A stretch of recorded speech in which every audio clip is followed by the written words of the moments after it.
In the last video, we were doing partial fraction decomposition, and we talked about two different methods in order to solve for the constants. So we talked about the first method, plugging in values of x to eliminate all but one constant. And in that method, we said it's usually easier. It's a shorter method, it's less algebra, but it doesn't always work.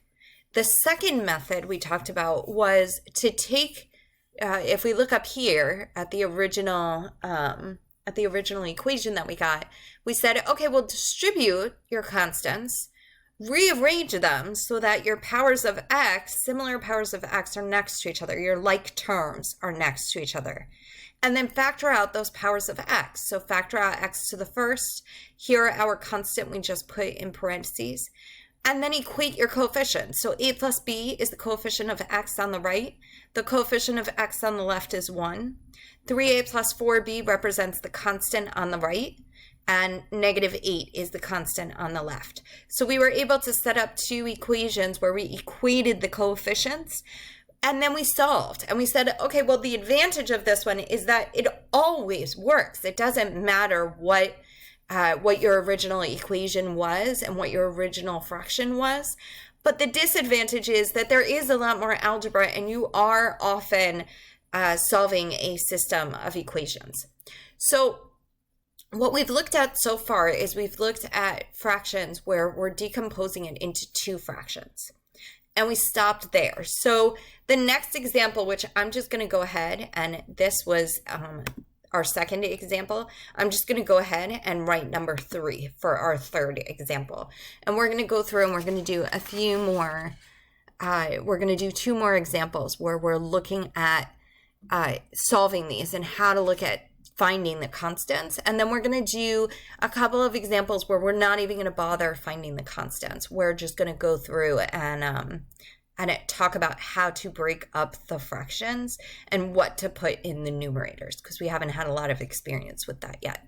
Okay, so let's just keep going. Our third example is going to be 2x squared plus 1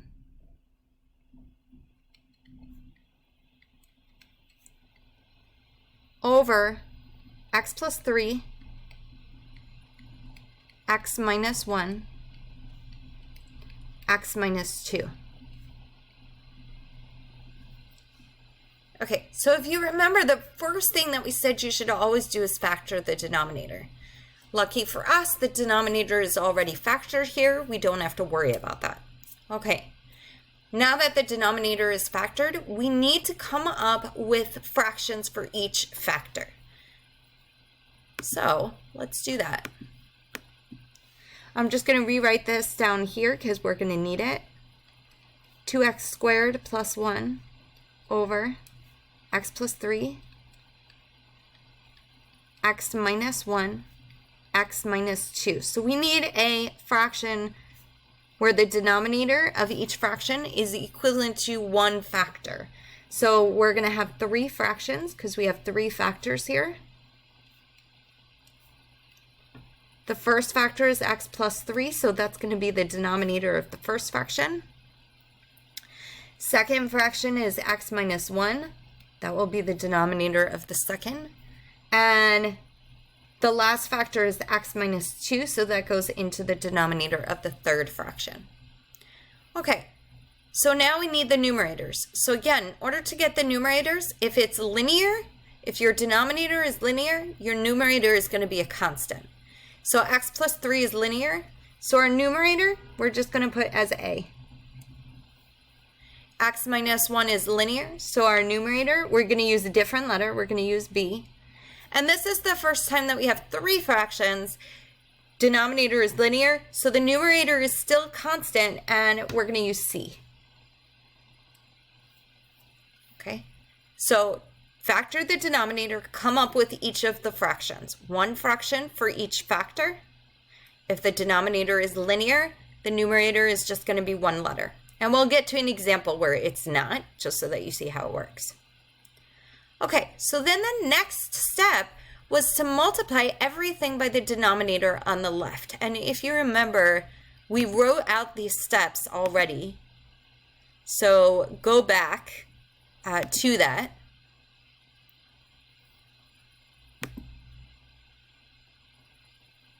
So it's all the way here, right? We factored the denominator as much as possible, create a fraction for each factor, multiply both sides by the denominator of the original fraction, and then solve for the constants. And that's where we split it up into two methods.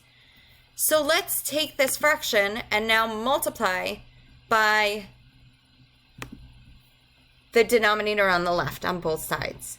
So on the left, we're going to multiply by x plus 3, x minus 1, x minus 2. And we're going to do the same thing on the right. So we're multiplying by x plus 3, x minus 1, x minus 2. Okay, and on the left, that denominator just goes away. And let's look at what happens on the right. And the whole idea, like I said, we've done this before. You've done this with linear equations where we multiply by something to get rid of all the denominators, the lowest common multiple of the denominators. That's what this is. This is your lowest common multiple of the denominators. So that's what we're doing, okay? So what do we wind up with? On this side, on the left, we wind up with just 2x squared plus 1.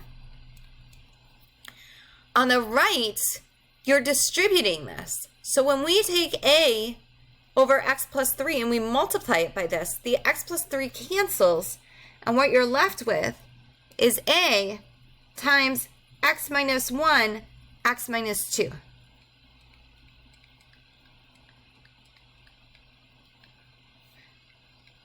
When we look at the b, it's the x minus 1 that cancels. So we're left with x plus 3, x minus 2. And when we look at the c, it's the x minus 2 that cancels. So we wind up with x plus 3, x plus 1.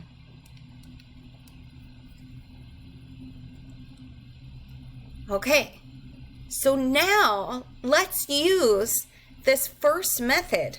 Okay, method 1 to solve for these constants. And when we say solve for the constants, what we're looking for is the a, the b, and the c. Okay, so we're going to start off using method 1.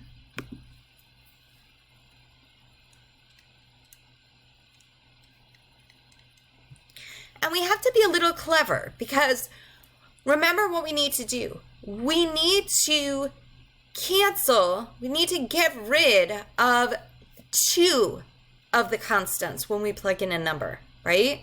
Remember it said plug in a number for x that gets rid of all but 1 constant. So if we get rid of all but 1, it means that we have to get rid of 2 constants. Now keep in mind something. If x plus 3 equals 0 or x minus 2 equals 0, okay, if we look at this here, if x plus 3 equals 0 or x minus 2 equals 0, then this whole thing is equal to 0 because b times 0 times something is 0 and b times something times 0 is 0, okay? So let's just write that down just to be clear about that, that we only need one of these things in parentheses to equal 0 in order to eliminate the whole term.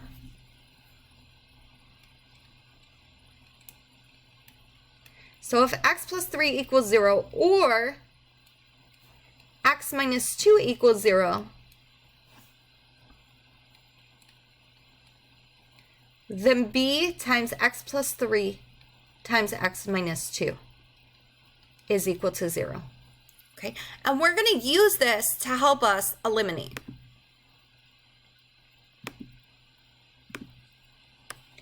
So we have to say, okay, well, what do we need to plug in? Well, let's say we plugged in 1. I'm sorry, I messed something up here, right? This should be an x minus 1. Sorry about that.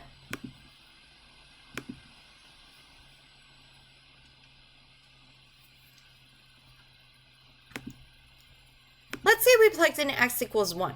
Well, if we plug in x equals 1, we know that ultimately this is going to cancel out to be 0, so we eliminate the a. Let's see if we eliminate anything else by doing that. So if we eliminate something, if we plug in x equals 1 in these, it doesn't get eliminated. But if we plug in x equals 1 over here, we do eliminate this because we have a 1 minus 1 equals 0, and c times something times 0 is 0. Okay, so if we plug in 1, then we can eliminate the a because we get a 0 over here. And we can eliminate the c because we get a 0 over here, which means that we have eliminated all but 2 variables. Sorry, all but one constant. Sorry about that. Okay, so let's write that down. If we plug in 1,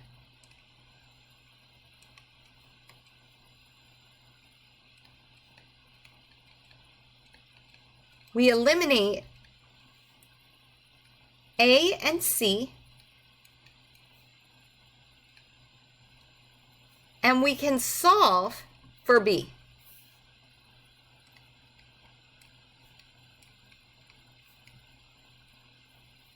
Which is good, because we ultimately want to be able to solve for a, b, and c. So we already took care of b.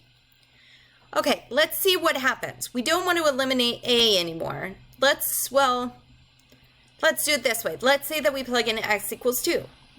Well, if we plug in x equals 2, we eliminate a again. We also eliminate b because we have a 2 minus 2 here, which is 0. And we already know that if x minus 2 is 0, the whole thing is 0. So we eliminate a and b. We do not eliminate c. So plugging in x equals 2 works because we eliminate 2 variables and are left with 1, which means we can solve for that. So let's write that down. If we plug in 2, we eliminate a and b,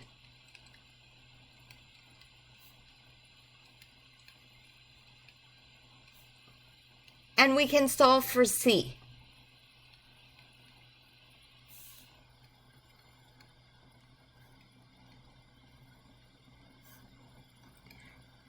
Okay, so now given this information, we could solve for b, we can solve for c. Now we need to try and solve for a.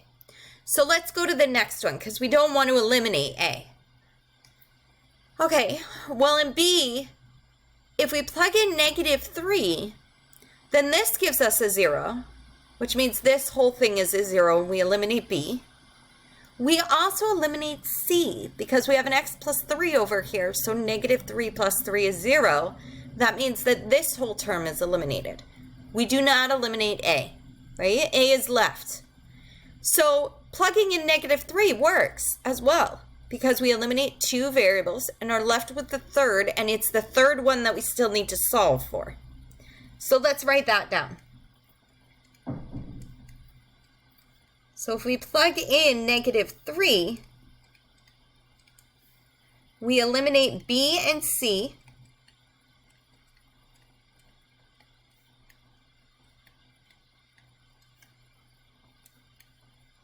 And we can solve for a.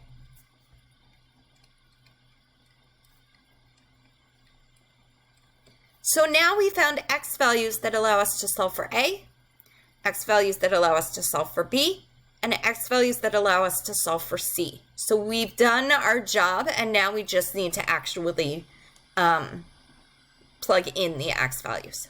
Okay, so let's do that. Let's start by plugging in 1. So when we plug in x equals 1, we have 2 times 1 squared plus 1 is equal to a times 1 minus 1, 1 minus 2, which we already know gets eliminated, plus b times 1 plus 3 times 1 minus 2, plus c times 1 plus 3, 1 minus 1. Okay, so what does this mean? Well, 2 times 1 squared plus 1, we can write this out. I'll put in this step. You can skip it, but this gives us a 2 plus 1. Then we have, and you you don't need to do all of these calculations. You can essentially, let's actually do this because it's so unnecessary. By doing this, we've eliminated A and we've eliminated C. We plugged in x equals 1 with the purpose of doing that. 1 minus 1 is 0. 1 minus 1 is 0. Anything times 0 is 0. So we have just eliminated it. So what are we left with? We're left with B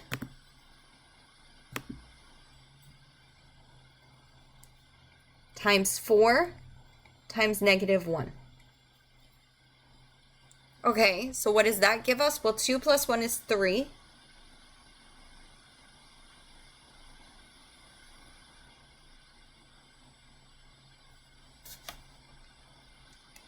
Is equal to negative 4b. So we can divide both sides by negative 4. And we get that b is equal to 3, or negative 3 over 4.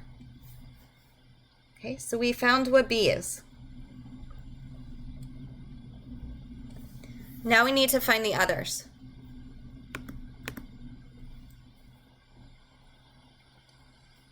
So we plugged in x equals 1. Next thing to plug in is x equals 2. So now we have 2 times 2 squared plus 1, which is equal to A times 2 minus 1 times 2 minus 2, plus B times 2 plus 3 times 2 minus 2, plus C times 2 plus 3 times 2 minus 1. And again, we already know that this eliminates A and B because they both have a 2 minus 2, which gives us a 0. So what are we left with? Remember, order of operations here, it matters. 2 squared is what comes first. So we have 2 times 4 plus 1. So I'll write it out like that. 2 times 4 plus 1 is equal to, and now we have C times 5 times 1. So 2 times 4 is 8 plus 1 is 9. 9 is equal to 5 times C. We can divide both sides by 5.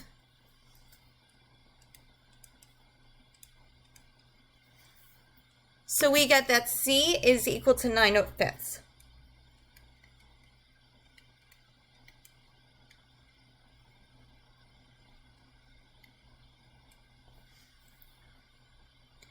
Okay, last one.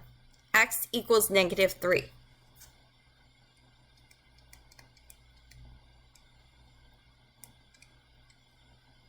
So 2 times negative 3 squared plus 1 is equal to A times negative 3 minus 1 times negative 3 minus 2 plus B times negative 3 plus 3 times negative 3 minus 2 plus C times negative 3 plus 3 and negative 3 minus 1.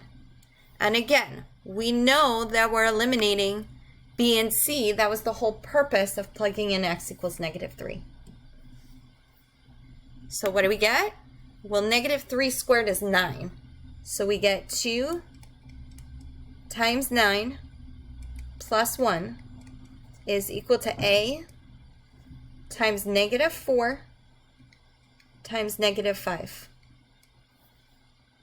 Okay, well 2 times 9 is 18. 18 plus 1 is 19.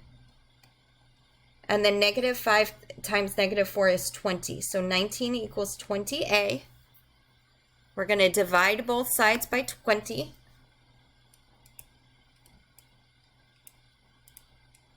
So A is equal to 19 over 20.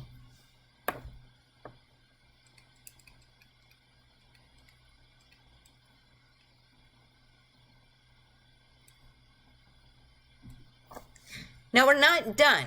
Okay, and the reason why we're not done is that we haven't actually written out our answer. We need to fill it into the original. Okay, so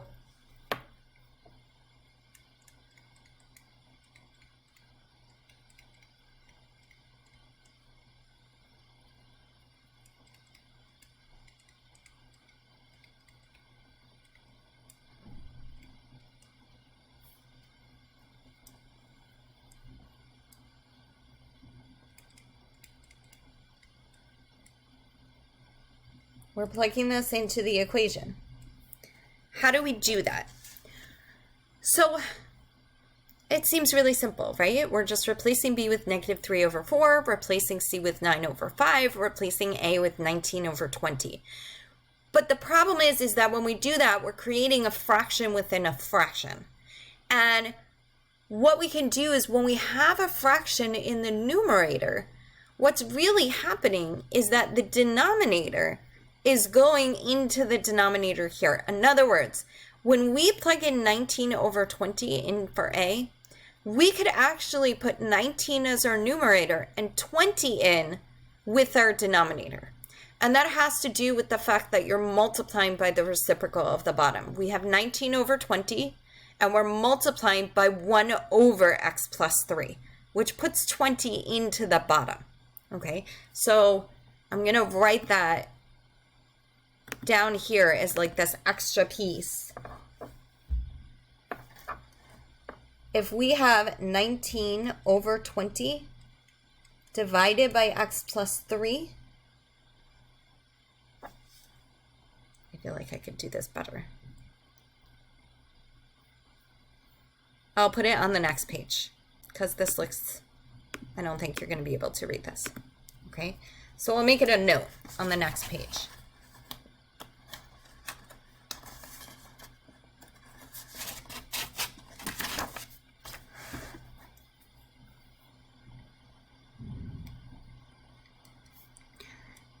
(19/20) over x plus 3. What we're really doing here is we're really saying, okay, we have a fraction within a fraction, so we can multiply by the reciprocal of the denominator, which is 1/x plus 3. The x plus 3 cancels. But what we do to the top, what we do to the bottom, we have to do to the top.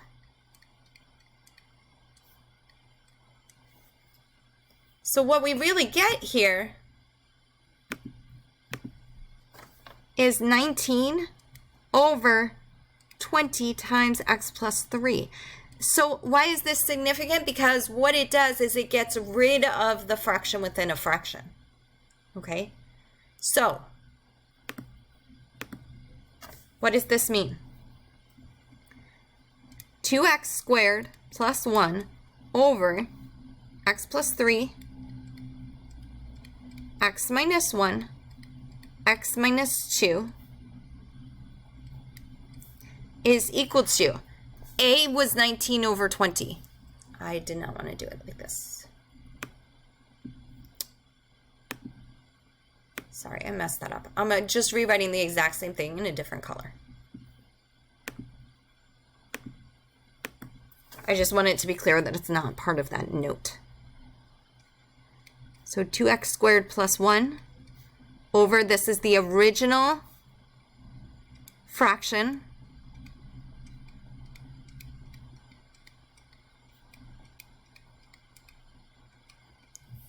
and now what we're doing is we're just plugging in a, b, and c here, okay? Where what's in our denominators for a, b, and c is just going to go into the denominator here.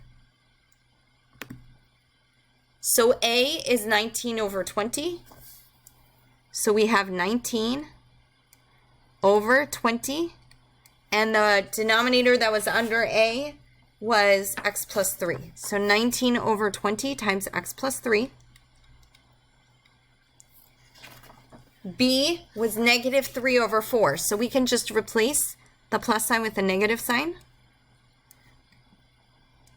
And the denominator that was under b was x minus 1.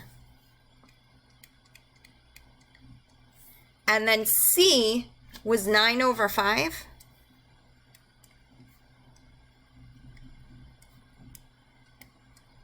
And the denominator that was under C was x minus 2. So this is our final answer. And for some reason, I crossed out the equal sign. And notice we don't have any fractions within fractions. This is the way it should be written. If you write it the other way, you're going to get a half point off. Okay? I'm warning you of that ahead of time. Okay. Now let's look at method 2 and see what happens. Okay? And we're actually not going to go all the way through it because you do get the same answer in the end, and you'll see kind of why at the end we don't want to go through the whole thing. Okay? So method 2.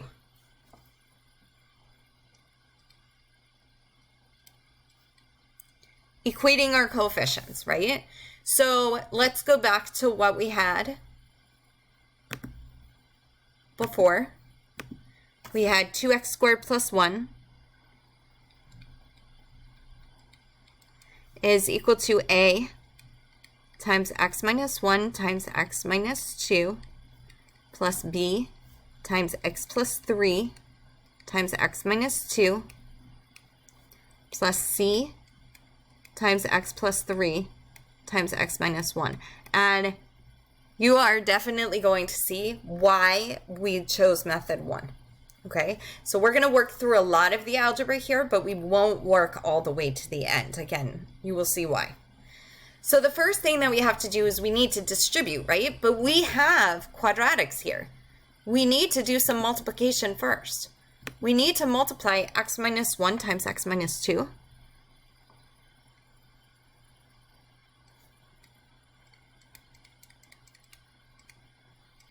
Then we're going to do the same thing here. We're going to multiply x plus 3 times x minus 2.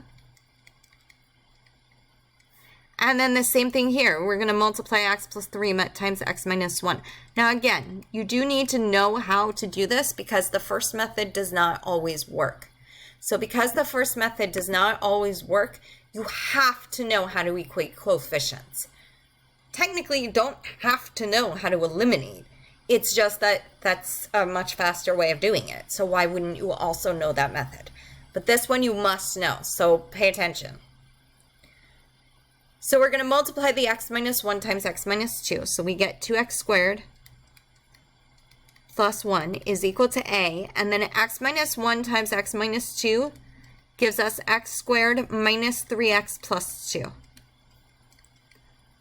Then we have to multiply the x plus 3 times x minus 2. That gives us x squared plus x minus 6. And then we need to multiply the x plus 3 times x minus 1, which gives us x squared plus 2x minus 3.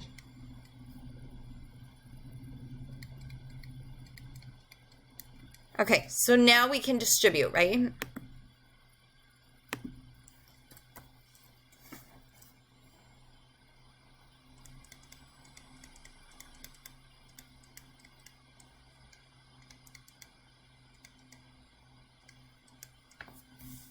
So A, for example, gets distributed here. B is going to get distributed here. C is going to get distributed here. Which gives us ax squared minus 3ax plus 2a. Then we have plus bx squared plus bx minus 6b.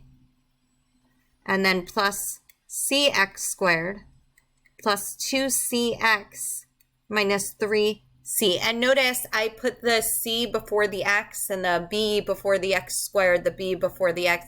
That's going to come when we rearrange. Okay, so now we're going to rearrange so that like terms are together.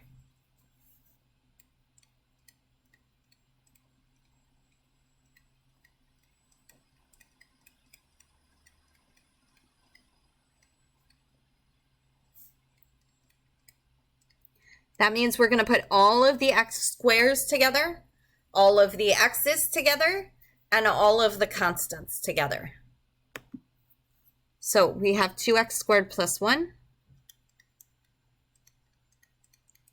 is equal to ax squared, that's a 2,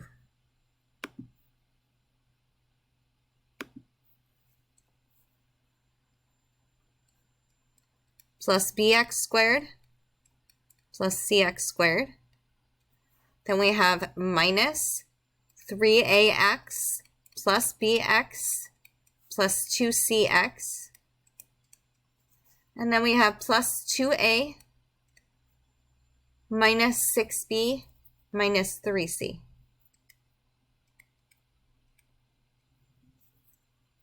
Okay, so our next step is to factor. So from the first three terms, we're going to factor out x squared.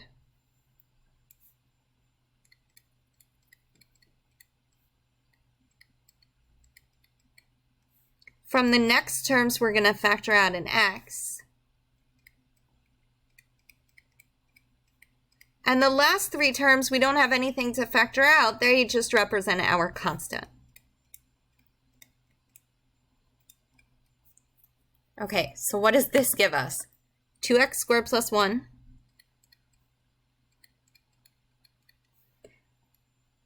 When we factor out an x squared, we get a plus b plus c. Notice I'm putting that before the x squared. It doesn't matter whether the x squared goes before or after because we're multiplying things out. We're multiplying and multiplication is commutative, okay? The reason why I'm putting it before is because this represents a coefficient of x squared, and coefficients typically go before the variables. Then we have negative 3a plus b plus 2c. Sorry about that.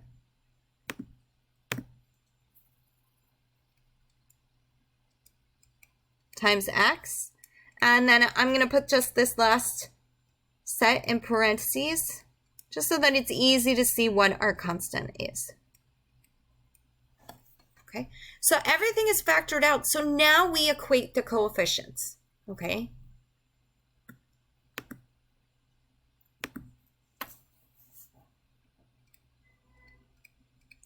The coefficients on the left are going to be the same as the coefficients on the right. So a plus b plus c is the coefficient of x squared. So over here, a plus b plus c, coefficient of x squared on the right, the coefficient of x squared on the left is 2. So a plus b plus c is equal to 2. Coefficient of x is negative 3a plus b plus 2c. Notice there is no x here, which means that the coefficient is 0. So negative 3a plus b plus 2c is equal to 0. And then finally, this is our constant. And our constant on this side is 1. So 2a minus 6b minus 3c is equal to 1. Okay, now you can see why we don't want to do this. Because in a case like this, look at this system of equations. It's really complex. And I'm not going to go through how to solve this system. It's kind of outside of our scope. You can do it. The best way to do it is using substitution. Okay, so you would need to solve this system using substitution.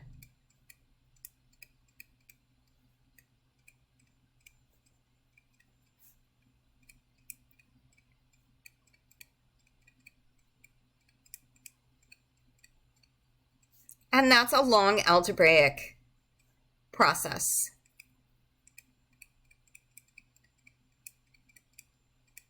Okay, essentially what you're doing is you're taking the first one, you're solving for a.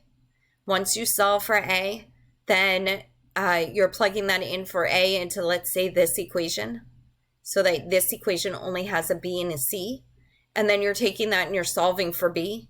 And you're plugging that into the different equations. Okay, so it's really not a pleasant process at all. So we're not going to go through it because it is very long, but ultimately you do wind up with the same values for a, b, and c. Okay. Okay, let's take another example.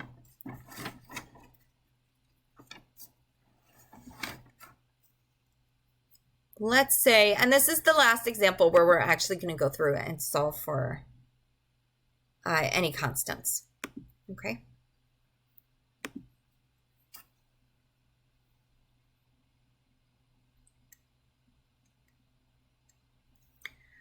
So let's say that we had 3x squared plus 4x plus 4, and this whole thing is going to be over x cubed plus 4x.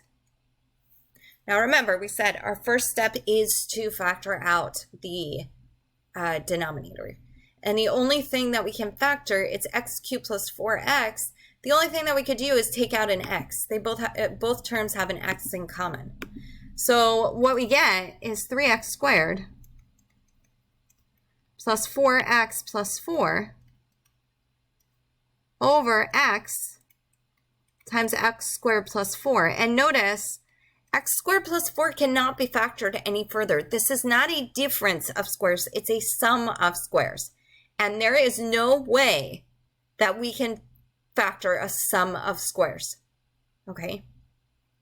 If we did x plus 2 times x plus 2, that would give us x squared plus 4x plus 4.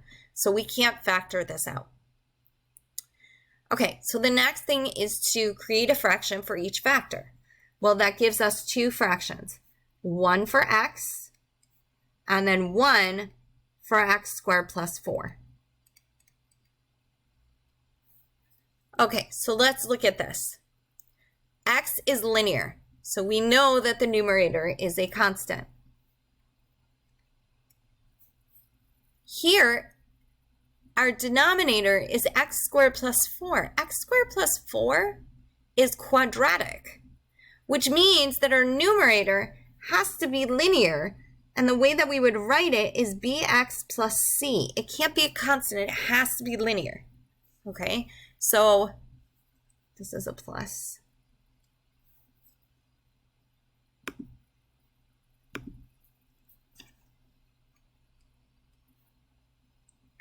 Our denominator is quadratic.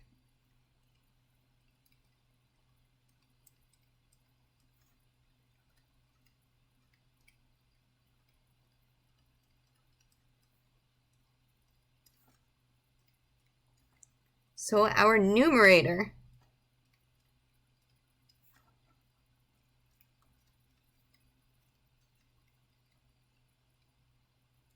must be linear instead of constant.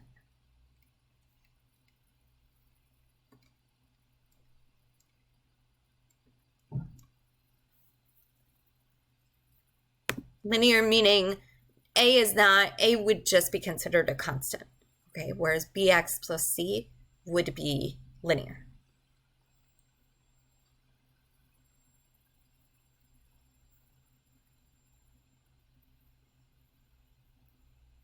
Okay, so what do we do from here?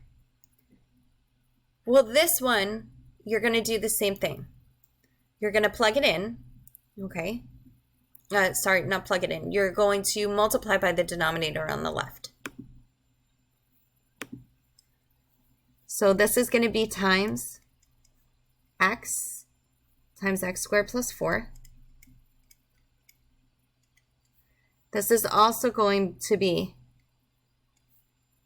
times x times x squared plus 4.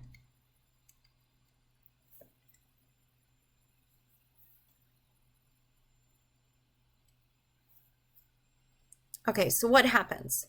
Well, we already know that this cancels.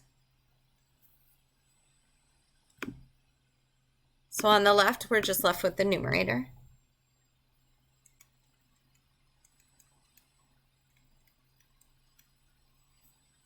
On the right, when we multiply this by a over x, the x goes away, and we're just left with a times x squared plus 4.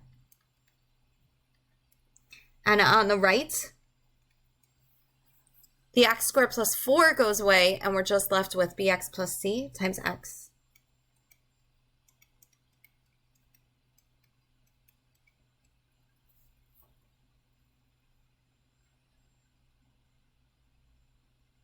Okay. Let's think about method 1. The problem with method 1, trying to eliminate, okay, is that it's not going to work. There's no way to eliminate A, okay? There's nothing that we could plug in, square it, add 4, and we get 0.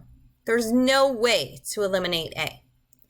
You may be able to eliminate both B and C if you plug in x equals 0, okay?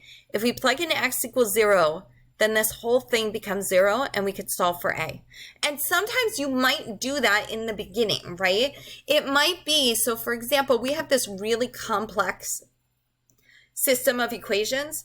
It might be that you can't eliminate all but one variable to solve for all of the variables, okay? In other words, when we did method 1 here, we were able to solve for A, B, and C.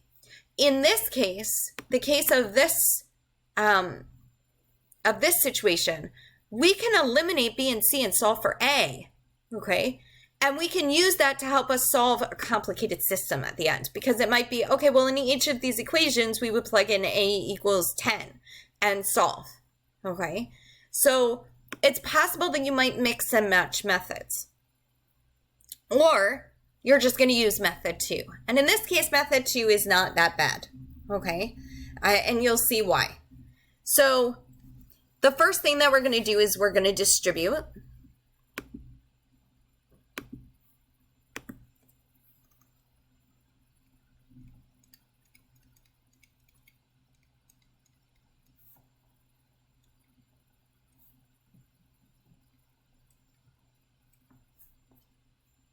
That's going to give us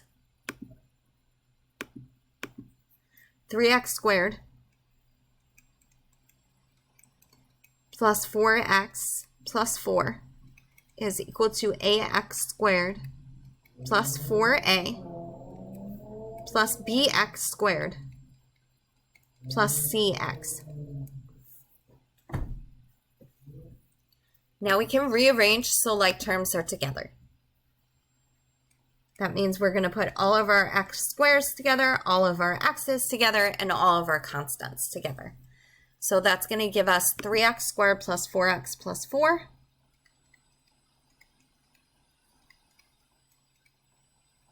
equals ax squared plus bx squared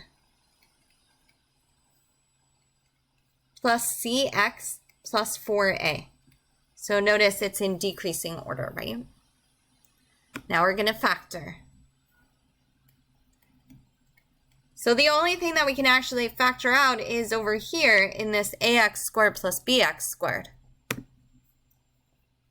Everything else, there's only one term, so there's nothing to factor. So this is a plus b times x squared plus cx plus 4a. There's nothing to factor there. And now at this point, we can equate coefficients. So notice it's the same process every time. It's just that it's a little bit longer. So the coefficient of x squared on the right is a plus b. On the left, it's 3. So we know that a plus b is equal to 3. The coefficient of x on the right is c. On the left, it's 4. So c is equal to 4. And the constant on the right is 4a, and the constant on the left is 4. So 4a is equal to 4. Which means that this is actually not that hard to solve, okay? Because this is it's not really a system. In the sense that, yes, we have 3 equations, but we don't have every variable in all 3 of these equations. So it's much simpler to solve. We already know what C is. We can solve for A simply by dividing both sides by 4, and we get A equals 1. So we have 2 of our variables, 2 of our constants, sorry. And we can solve for B by plugging in 1 here.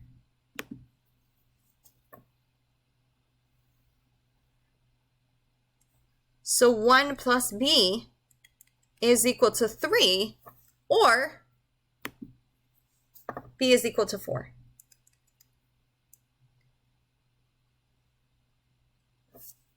Now, if we had plugged in, if this had been more complicated and we had plugged in x equals 0, then notice we would have gotten 4 is equal to 4a, because 3 times 0 squared is 0, plus 4 times 0 is 0, so 0 plus 0 is 0, plus 4, which is 4. So if we plug in x equals 0 on this side, we get 4.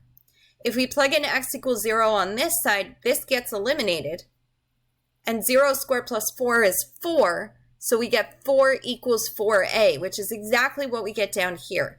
So the reason why I'm telling you this is that if we had not gotten these 3 simple equations, then if we had eliminated everything but a, we could have solved for a and then solved for one of these equations easily, okay, for a different constant. So that's what I'm talking about by a mix and match method. Okay. So we have these 3, so now we just need to plug it in.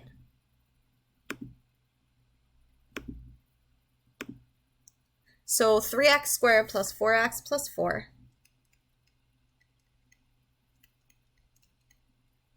over x cubed plus 4x is equal to a over x. A is 1, so 1 over x. And then bx plus c, so b is 4. And c is 4. So 4x plus 4.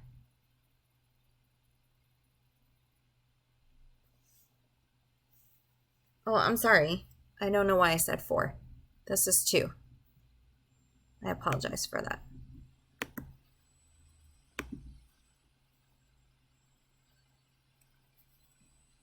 That was me trying to do something in my head unsuccessfully.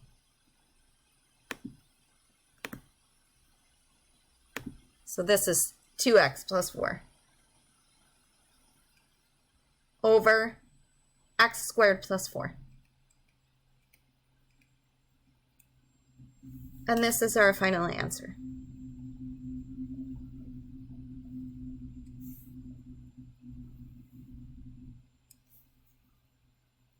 Okay, and we're done. So in this case, this is actually easier, because you wouldn't be able to use elimination to solve for the b or the c. There's no way that you could eliminate, there's no way to eliminate everything but b or to eliminate everything but c. No way to do that, because you can't eliminate a. Okay, so the last thing that I want to go over is what happens when we're not solving for constants. So we're going to do some examples where we're not going to worry about getting the A, B, and C. All we're going to worry about is how to find our fractions, okay?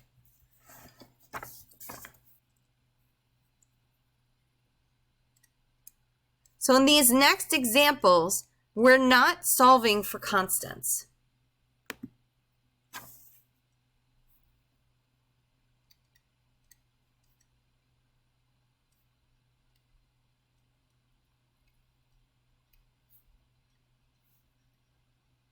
And we're just going to do a few of them. Okay. In all of these, the denominator is going to be in factored form. So you don't have to worry about factoring. All we're going to do is worry about finding those fractions. So we'll do 4 examples of this.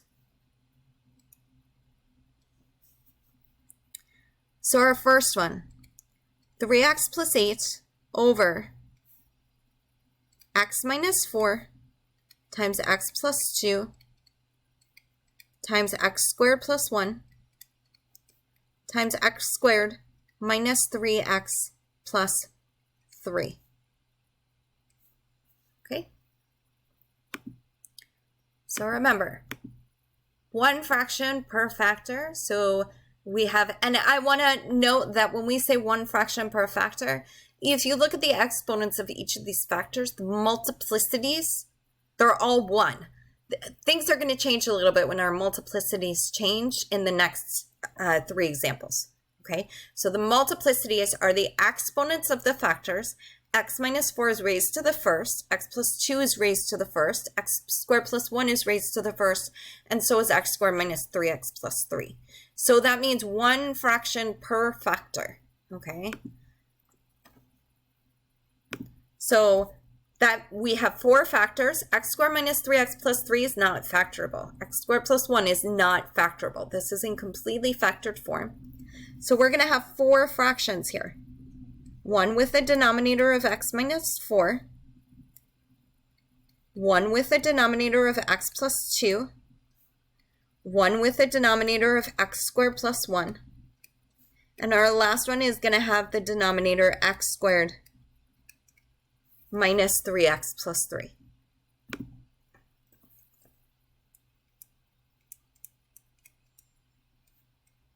Okay, and all we have to do is say, is the denominator linear or is it quadratic? So in the first one, it's linear. So we have just an A. Second one, x plus 2, linear. So we have just a B. X squared plus 1 is quadratic. It's a degree of 2. It's quadratic, so that means that our numerator must be linear. So we're going to just go through the next letter, CX plus D. X squared minus 3x plus 3, quadratic. So we go through the next 2 letters, EX plus F. I don't know why that X didn't come out. Okay, so these are linear. That's why they got the A and the B. These are quadratic, which is why they got the form mx plus b, right? So if I say, do a partial fraction decomposition, do not solve for the constants, you're done. Okay? So if it says do not solve for the constants, you would be finished.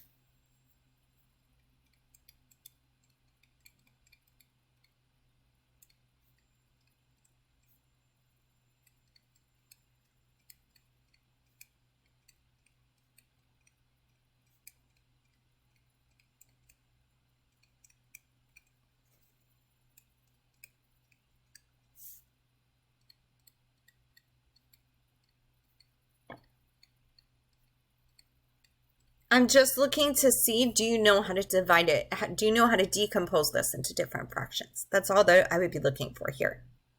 Okay, and if you needed to solve for the constants, you would probably have to use equating coefficients here, because x squared plus 1, there's no way to make that into 0. Okay, and some of these you might be able to eliminate. You would probably be able to eliminate at least some of these. Okay, the ones that have x minus 4 can be eliminated. You just plug in 4. The ones that have x plus 2 can be eliminated. You could just plug in negative 2. So you might, if you were to get a really complex system of equations at the end, you could probably mix in method 1, where you eliminate some coefficients so that you could solve for some of these others.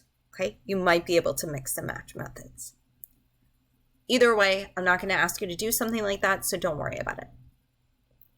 Let's take another example, and this one is going to be a little bit different because the multiplicity of the factor is not going to be 1 anymore. So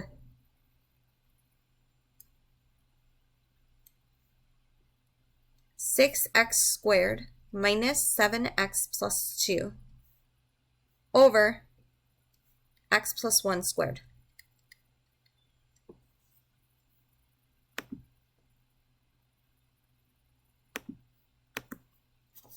So things change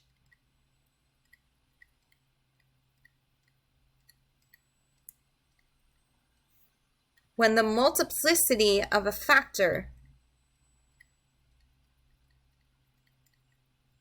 that's the exponent,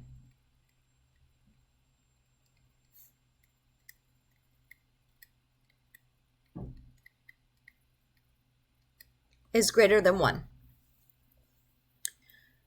The reason why it changes is that this only has one factor, right? So we still need two fractions that add up to this. If our fraction was x plus 1, then that would not give us a common denominator of x plus 1 squared. We need a common denominator of x plus 1 squared, okay? So that changes the way that this gets broken up. What you're going to do is for each factor, the number of fractions that you have is equivalent to the multiplicity, okay? So I'll write that down as another note.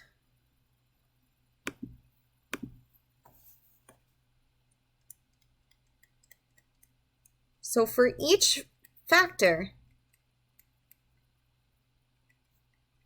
the number of fractions equals the multiplicity. And in so far, the multiplicity of each of our factors is 1, so we only needed one fraction for each factor. Here it changed. We have a factor that has a multiplicity of 2, so we're going to have two fractions.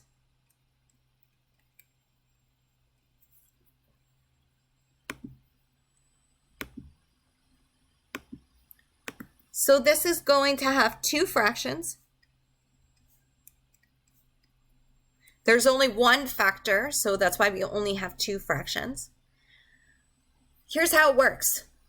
You're going to take the factor itself, and in the first fraction, it's going to be that factor raised to the first. In the second fraction, it's going to be that factor raised to the second.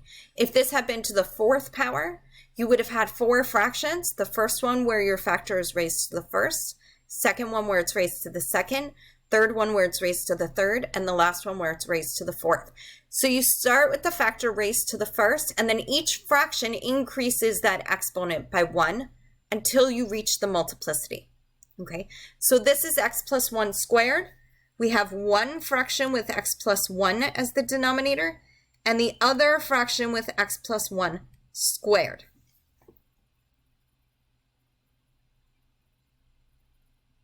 Okay, so now we need to know our numerators.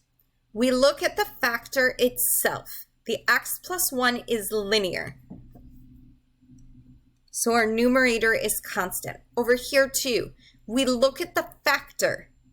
The factor is x plus 1.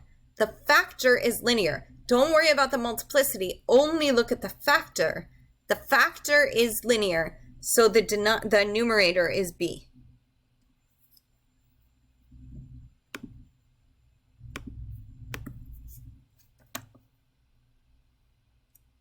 So only look at the factor.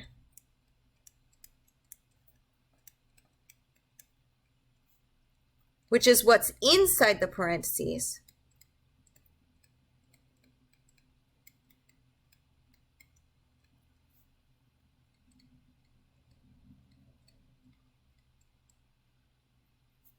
I don't know what I wrote there.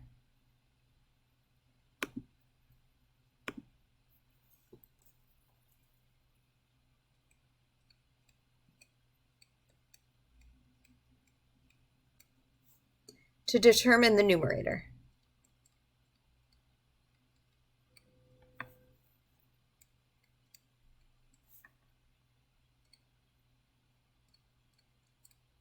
So in this case, x plus 1 is linear, which is why we have a constant in the numerator.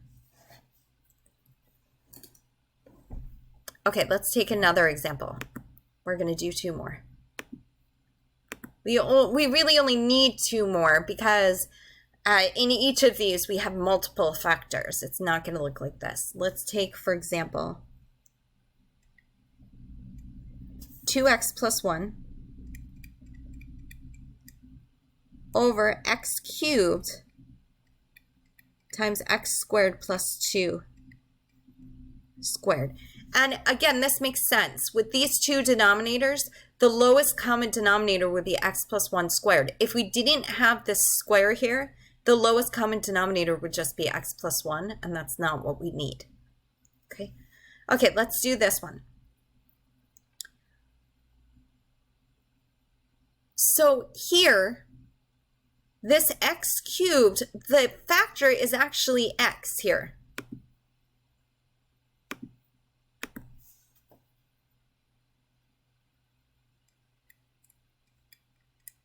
The factor is x, and the multiplicity is 3.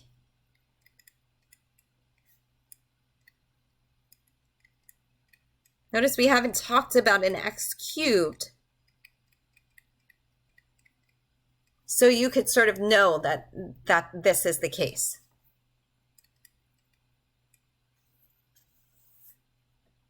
Okay, so that means that you have a denominator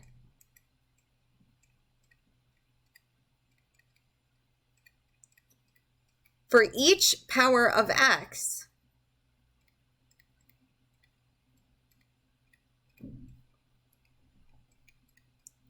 until you reach x cubed.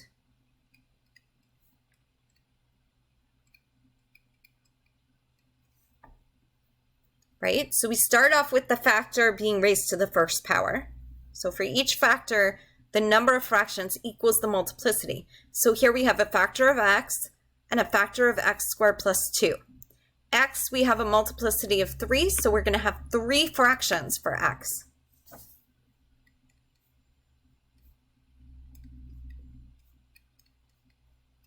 And x squared plus 2 has a multiplicity of 2, so we have 2 fractions for that.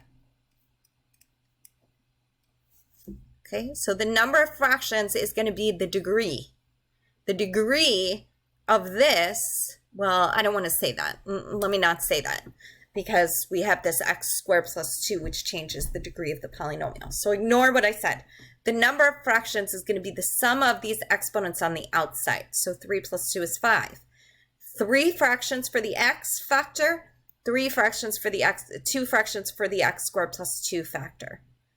We start at a power of 1, and then we go up until we reach the multiplicity. So we have x to the first, x to the second, x to the third. Then over here, this has a multiplicity of 2. So we start with a multiplicity of 1, and then go up until we reach the 2. So x squared plus 2, x squared plus 2 squared.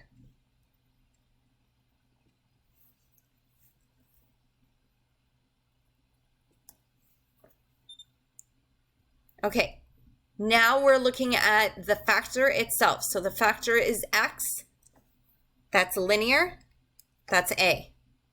The factor is x, that's linear, this is B. The factor is x, that's linear, this is C. Here, the factor is x squared plus 2, that's quadratic.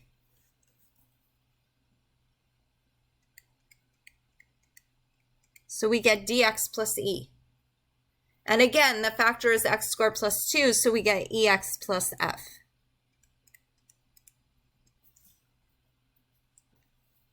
I don't know why that did not come out.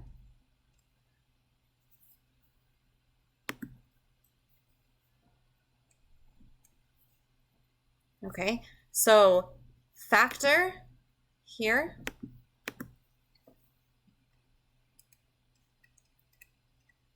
The factor is x. Here, the factor is x squared plus 2.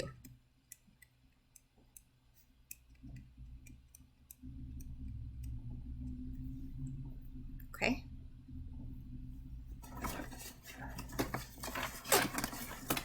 Okay. So let's take one more example and work through it. Sorry, I'm just plugging in the pen before it runs out of battery.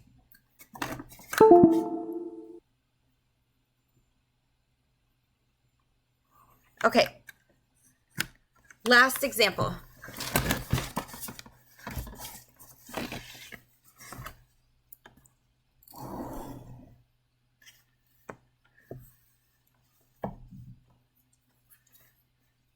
Three x cubed.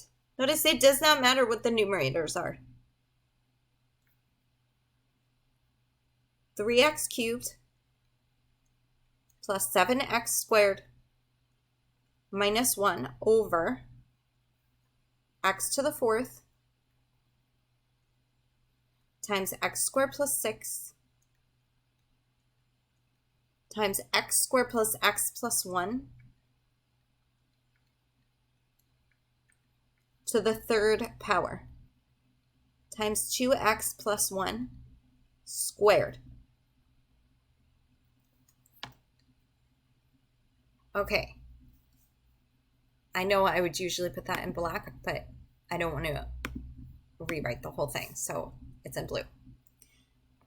We have one fraction for each factor. We have a fraction for each factor, and the number of fractions for each of those factors is going to be equivalent to the multiplicity. So in other words, our first factor is x. The multiplicity is 4. We have 4 fractions.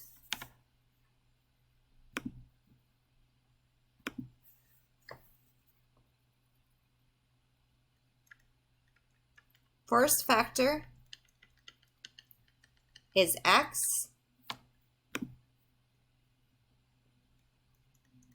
The multiplicity is 4, so we have 4 fractions.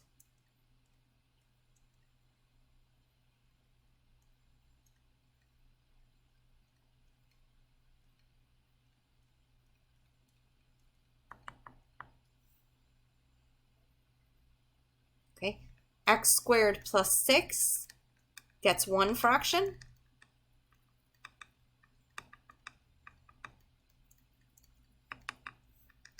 X squared plus x plus 1 gets 3 fractions.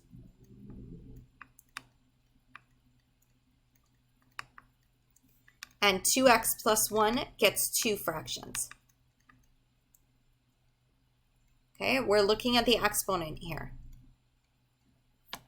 So we have 4 and 1 is 5 and 3 is 8 and 2, we're going to have 10 fractions here. Okay, but let's not write out each one in, let's not write out the lines. Let's actually do it one at a time. So what is this equal to? Well, we're going to have 4 fractions for the x to the 4th. Let's write out those first. The denominators. Well, we know that when the multiplicity is 4, you start with a power of 1 and then you increase it until you get to the factor raised to the multiplicity. So in other words, x to the 4th, we're going to have an x, we're going to have an x squared, we're going to have an x cubed, and we're going to have an x to the 4th. So I know that some of this language is complicated because we're using multiplication, we're using multiplicity, we're using fractions. Just look at what's going on here. We start off with an x, then we have x squared, x cubed, x to the 4th. Our exponents are just increasing by 1. Okay, now we go to the next factor. The next factor gets 1 fraction because it's not raised to any power. It's just raised to the 1st. So we have 1 fraction with x squared plus 6. Now we have x squared plus x plus 1. That's raised to the 3rd fraction. That's raised to the 3rd power. So we're going to have 3 fractions for that one. Okay. And just like with the x, we start off where it's raised to the 1st. So x squared plus x plus 1 to the 1st. Then we have x squared plus x plus 1 to the 2nd. And then we have x squared plus x plus 1 to the 3rd. We stop at 3 because the exponent up here is 3. And now we're going to have 2 for the 2x plus 1 because the exponent is 2. And just like the others, the first is 2x plus 1. And the second is going to be 2x plus 1 to the 2nd. Okay, so notice we just increase the power. We start at 1 and then we increase it. We know when to stop because we stop when we reach the exponent that's over here. Okay, now we just need to figure out the numerators. Remember, you don't look at the exponents, you just look at the factors. So the first factor is x, that's linear. The next 3 fractions dealt with the x, so all of those are going to be linear. Then we have x squared plus 6. X squared plus 6 is the factor. That's quadratic. So we have a linear numerator, EX plus F. Then we have x squared plus x plus 1. That's the factor. That's quadratic. So because that's quadratic, it's going to be a linear numerator. So we just go to the next letters, gx plus h. Next two are the same thing because they deal with the same factor. So we're going to have ix plus j. You can skip a letter if you don't like using I. Then we have kx plus l. Now we're on the last one. The factor is 2x plus 1. The factor is linear. Okay? Since the factor is linear, this just gets a constant on top of it. So we could just do m, and then on this one, n. Okay? And that's it. One last quick note. All of these we've been talking about proper fractions. If it's improper, it actually doesn't change anything so much. So we're not going to do examples, but I want you to just know what to do. So for improper fractions,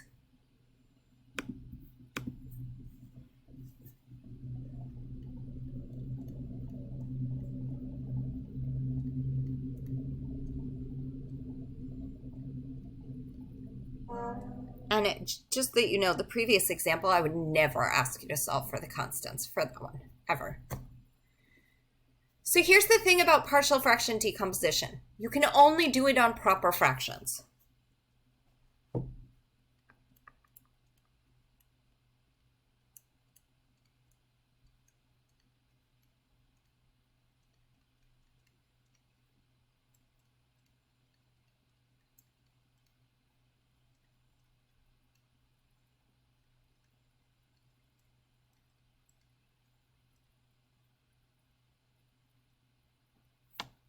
Not partial, proper.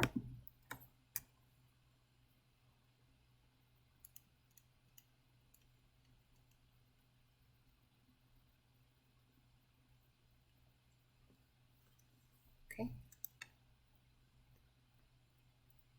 So if we have a dividend over a divisor,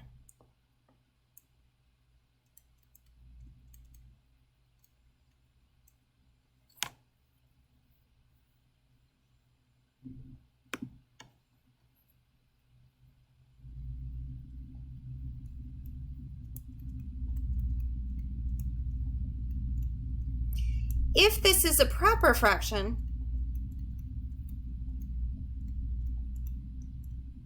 you can't divide it. You can break it up, but you can't divide it.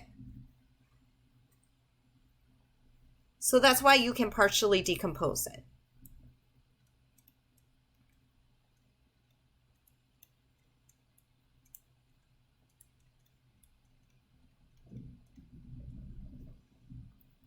Okay. If it's improper,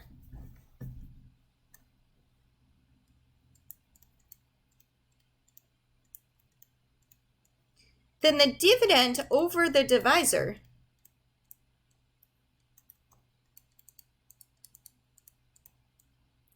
is equal to the quotient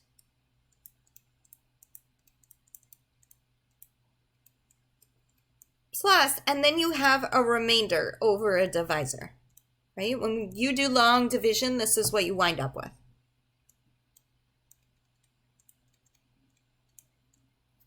Okay, if it's an improper fraction.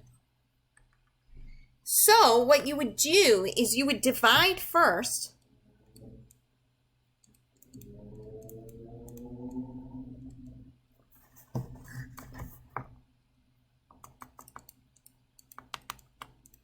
to find the quotient.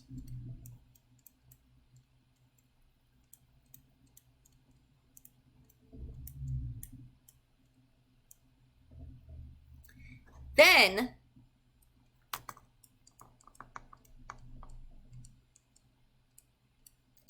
do partial fraction decomposition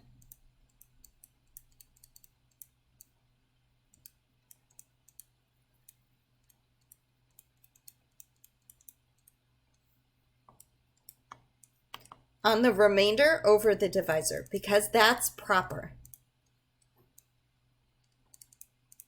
It has to be property. This is always going to be a proper fraction.